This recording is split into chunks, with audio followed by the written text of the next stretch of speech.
Welcome to another Animation Friday, and today I thought it would be interesting to address the topic uh, centering around animation that involves the sort of shock effect.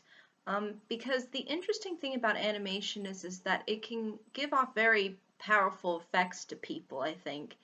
And I kind of like to put this in the category of being shocking because it can either be scary, bizarre, or fairly humorous in a way that's, again, very, I guess, more along the lines of risque or just plain outrageous. So, the reason why in which I think animation in particular is allowed to sort of get away with being able to sort of execute this kind of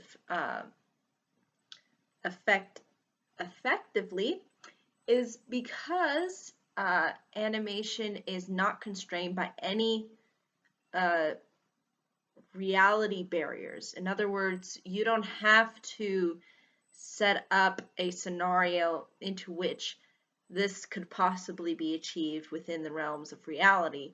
You can draw anything that you want and have that thing that you draw end up interacting with whatever else you want. So it really does allow the audience to be sort of taken into another world and another realm. And in doing so, this often leads to a sort of shock factor in certain areas.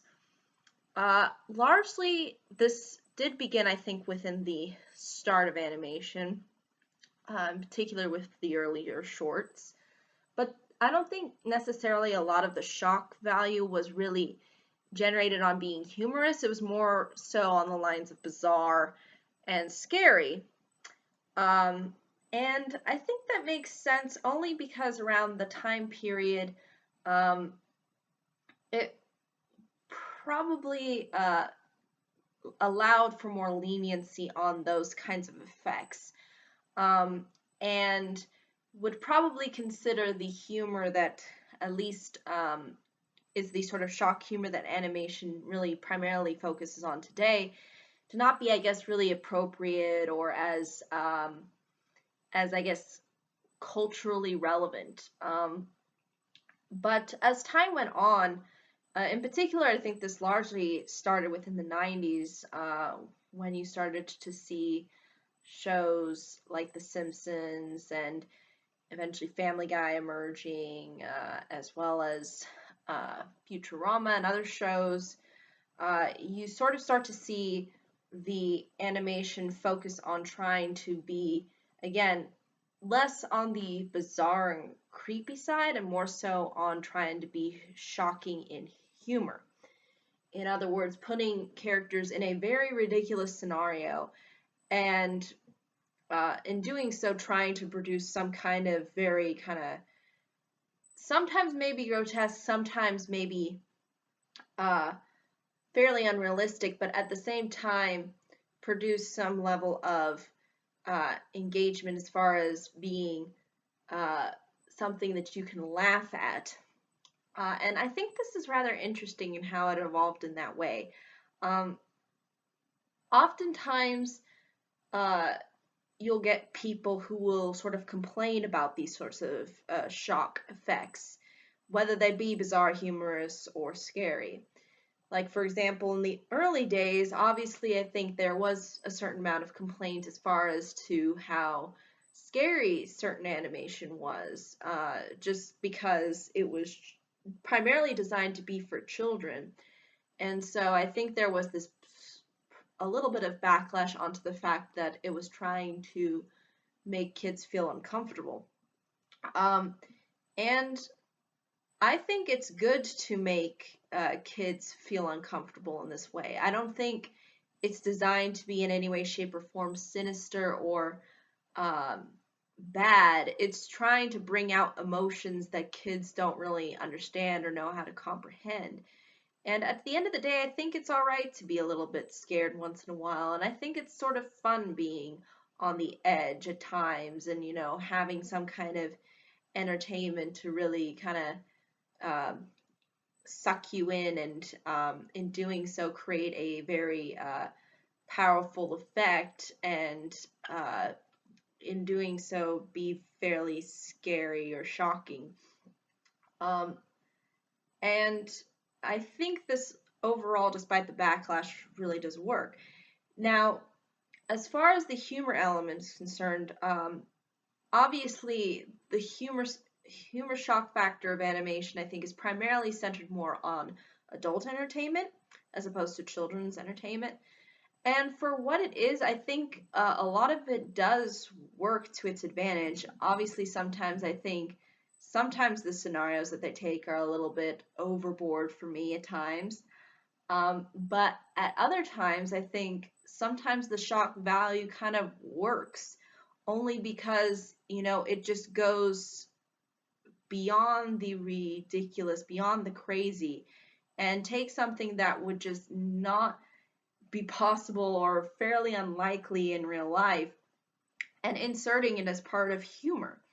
And I think that's something that's very creative, because you are pushing forward certain ideas that may be, again, obviously controversial, but at the same time, they make people think about things and analyze really what the joke or the premise is really trying to say.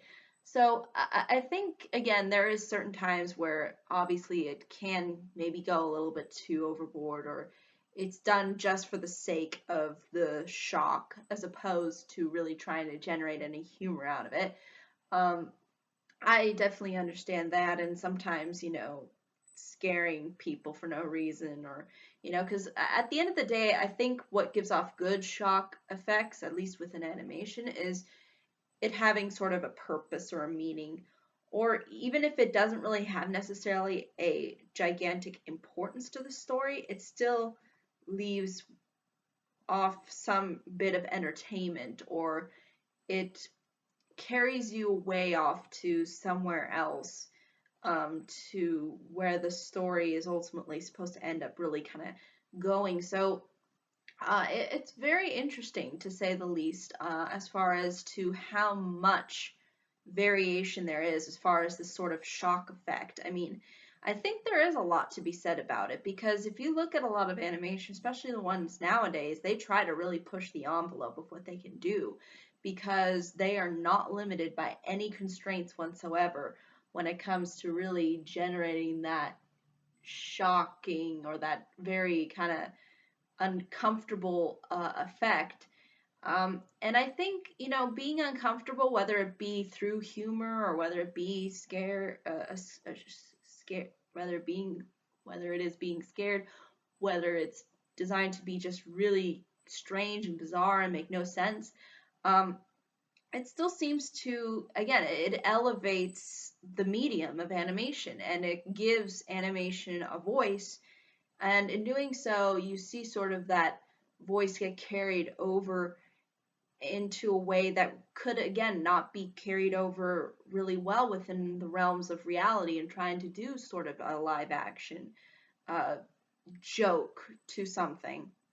It would almost have to come, again, from kind of the mind. And I think this is really what animation is really good at. It's good at formulating things that come from the mind, as opposed to trying to generate things that are somewhat of resemblance to reality. Obviously, though, these shock elements, again, they have things that are part of reality or part of our universe, but the way in which they're presented is not of any resemblance to realism. So, again, that's what I think really does work for animation, and what really has allowed, I think, animation to thrive and actually find itself a market with the adult audience later on.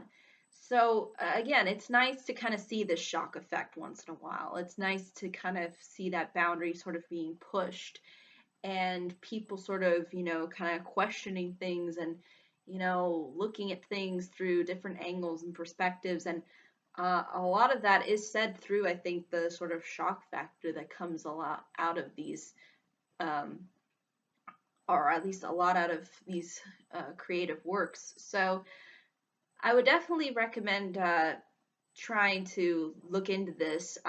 If you want sort of examples of what I mean by this shock effect, if you look at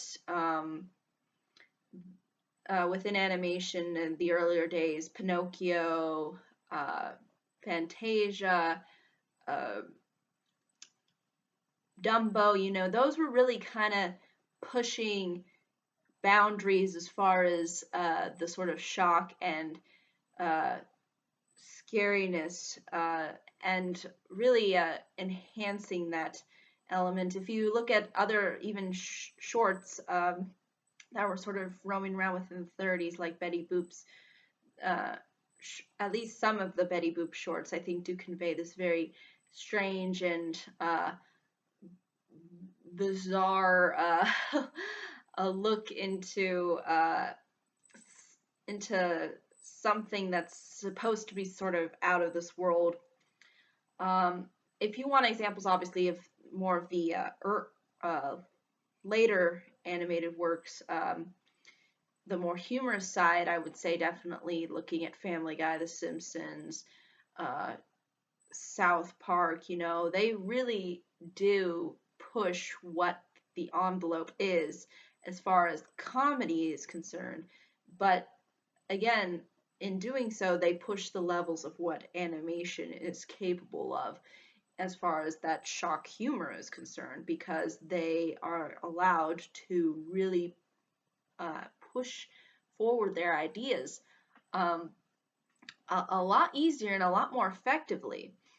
Because animation is really the only medium where you can really do it effectively, and I think it really does show, and is a very interesting part of this whole uh, sector of entertainment.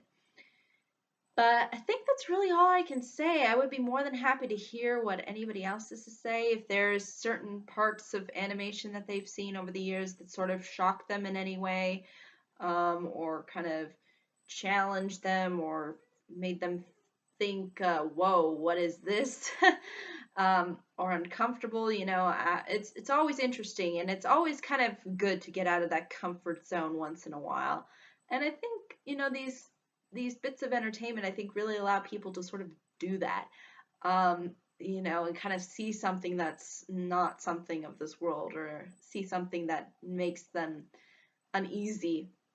Uh, but yeah, I think that's really ultimately all I can say. If there are any questions, comments, concerns, I'd be more than happy to answer them. Thank you so much for watching. I hope you all have a pleasant day, week, month, and year, and I hope to see you all in the next video. Take care. Bye-bye.